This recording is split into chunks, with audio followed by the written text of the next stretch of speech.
And before we start, I want to do a little background piece, if I may. I have just got, not long ago, a new watch that I'm really quite pleased with for a number of reasons. It actually is a pretty new watch. If I told you, of course, that a group of engineers got together to design this watch, and they handed the design to some very skilled technicians that did what they needed to do, and it finally went to a very skilled factory that put it together, and that factory sent it to a wholesaler who sent it to a jeweler who sold it to the person that gave it to me as a gift. You'd probably believe me, wouldn't you? But let me tell you, that's not what happened at all. Millions and millions of years ago. Why are you laughing? Millions and millions of years ago, there were some atoms randomly floating through the universe. And through cosmic winds and gravitational fields and who knows what, they started to come together and coalesce to become various materials. There's a clear piece of glass, I guess it is, and so forth. And it's amazing. Some of it is a special kind of silicon, so it gets its energy from the sun.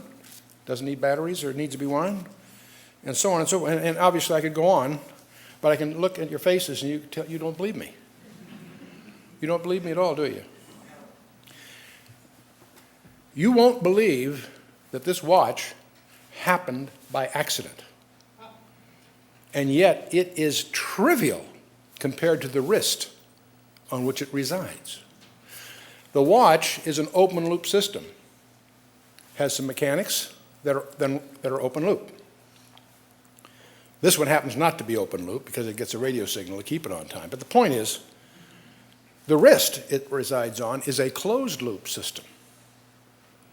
And there's probably not one engineer in 1,000 that knows how to do a Nyquist resolution of the feedback loops involved or something like that. Not only is it a closed loop system, it is self-healing. It attacks invaders. I mean, I could go on and on about my wrist. And from a design point of view, it's astonishing what it does compared to the watch. And you won't let me teach the kids that the watch had to be designed. And yet you insist that I teach the kids, those deprived children that are stuck with government schools, at least, that the wrist happened by accident. That somehow inorganic rocks came together and made life, and that life got more and more clever.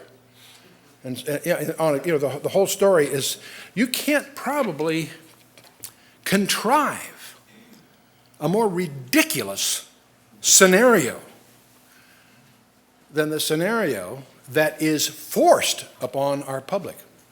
Not just in the schools with the textbooks that have deliberate deceit in them, but in our culture.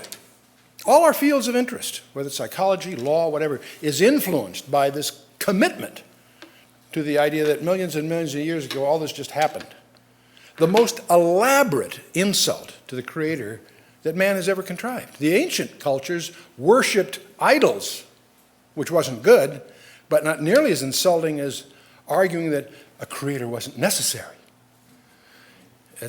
Anyway, so we're going to hit this head on because in our sequence of days, we're going to start today, this day, with life, what life is all about.